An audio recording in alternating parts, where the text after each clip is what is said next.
Olá, pessoal. Hoje a gente vai ter mais uma aula do nosso curso de Swift. Ela é a aula 12 e a gente vai falar hoje sobre erros. Erros é um assunto útil em Swift. Ele pode diferenciar um bom código de um mau código, né? Porque se você tiver um bom tratamento de erros durante o seu código, isso pode influenciar bastante na experiência que o usuário pode ter quando ele está usando uma aplicação do seu código. E, além de tudo, ele pode se tornar mais legível, né, para outro desenvolvedor que esteja olhando ele.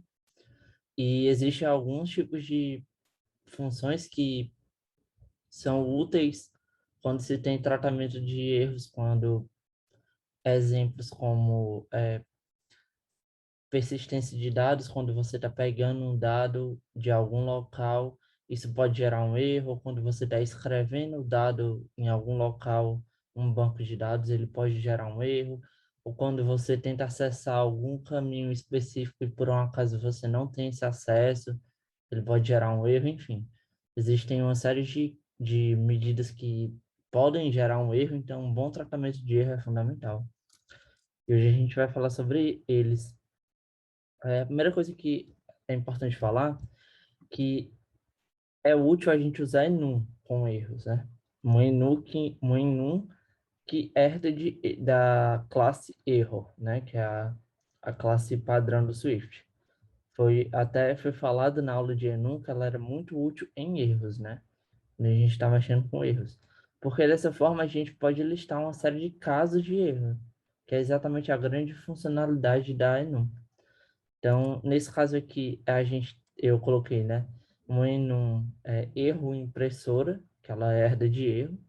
Então, ela tem esses cases, né, que acabou o papel, tá sem tinta e pegou fogo, né? Então, a impressora já não funciona mais, tá errada.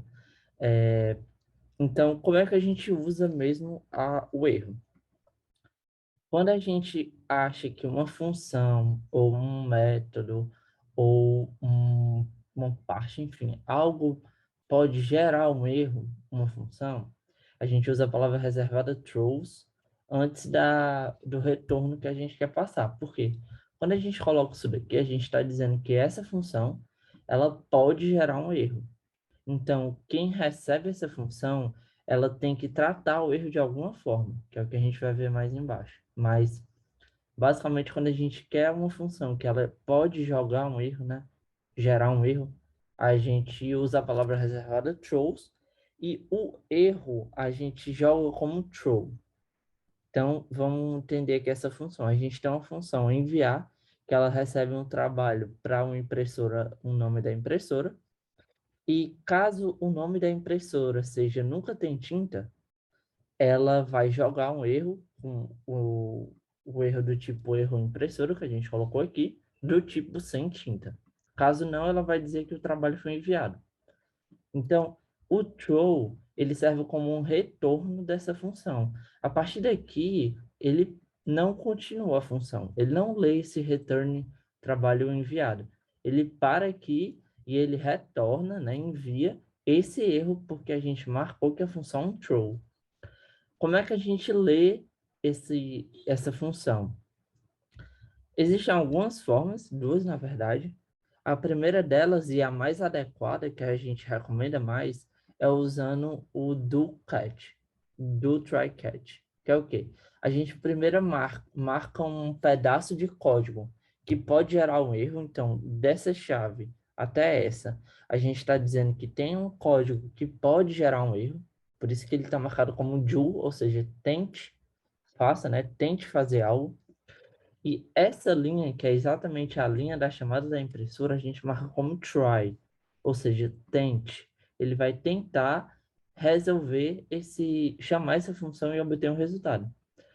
Caso ele retorne o valor esperado, né, que é return trabalho enviado, ele continua normal, ele entra aqui no print e ele não entra no catch, porque ele não teve erro, então ele continua o fluxo normal. Porém, caso ele entre no throw, que não é esse caso aqui, né, dessa chamada, mas caso ele entre no throw, ele vai retornar o erro, ele vai entrar no catch, ele pula daqui diretamente para o cat, dessa linha ele pula diretamente para o cat, e no cat é recomendado que a gente faça um tratamento específico. Nesse caso eu só printei, mas lógico que num código de produção mesmo, não se printa só o erro, né? É feita alguma coisa para tratar esse erro e retornar alguma coisa que seja útil, né? Tratada. Então, nesse caso aqui, ele vai funcionar, ele vai retornar trabalho enviado, porque o que eu estou enviando é impressora 1, ou seja, não é o nunca tem tinta. Então, ele não vai entrar no if, então ele não vai fazer o throw. Essa palavra reservada try, ela tem que estar aqui. Se ela não tiver, esse código ele não compila. Ele gera um erro de compilação. Então, o try ele tem que estar aqui, ele é uma palavra reservada também. A gente pode ter múltiplos cats em um mesmo do, né? Para um mesmo do. Então, tendo esse do aqui, né? Que é o mesmo do anterior, a gente tem três cats diferentes. O primeiro, ele é para quando o erro é pegou fogo. Então, caso eu retornasse o erro pegou fogo, que não é esse caso, ele entraria aqui. Esse outro cat é um outro tipo, que é quando a gente quer saber, a gente diz, armazena numa variável o erro, né? A gente não está só especificando o erro, a gente está especificando e a gente quer pegar uma variável para usar de alguma forma aqui dentro do cat e fazer algum tratamento. E nesse caso aqui eu só pego, né? Que é, por exemplo, nesse fluxo aqui, ele tenta o primeiro. Vamos supor que ele não entre no primeiro, ele vai para o segundo. Caso ele não entre no segundo, ele entra nesse obrigatoriamente, porque esse cat não tem nada, então ele aceita qualquer coisa e ele entra no cat.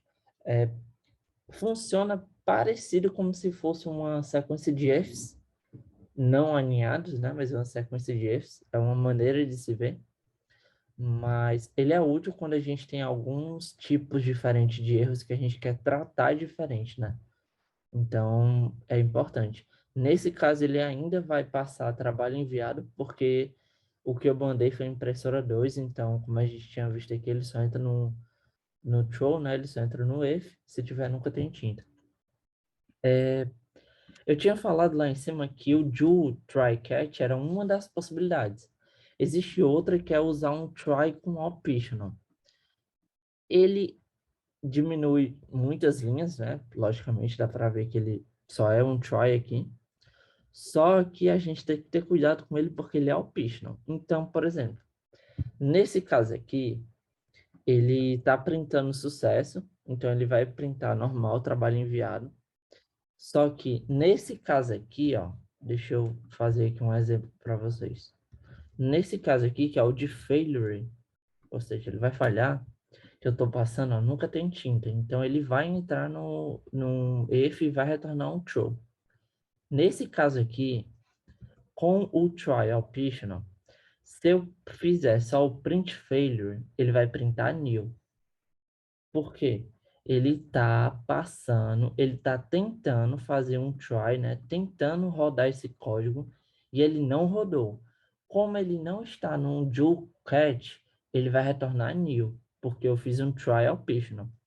Por que que eu digo que ele é perigoso? Se eu colocar uma exclamação e tentar fazer um force rapid aqui, o programa vai quebrar, porque eu estou tentando fazer um force rapid de uma variável que é new. Então, é importante a gente ter cuidado nessas horas, e por isso que é mais recomendado a gente usar o do try catch. Por mais que seja maior, seja mais linhas, mas é mais recomendado, né? Então, aqui ele retornou sem tinta, porque ele entrou no catch e o meu catch eu só estou printando um erro. Então ele vai printar sem tinta, que é o erro que a gente colocou aqui, lá na N1. Então, por hoje é isso. Até a próxima aula.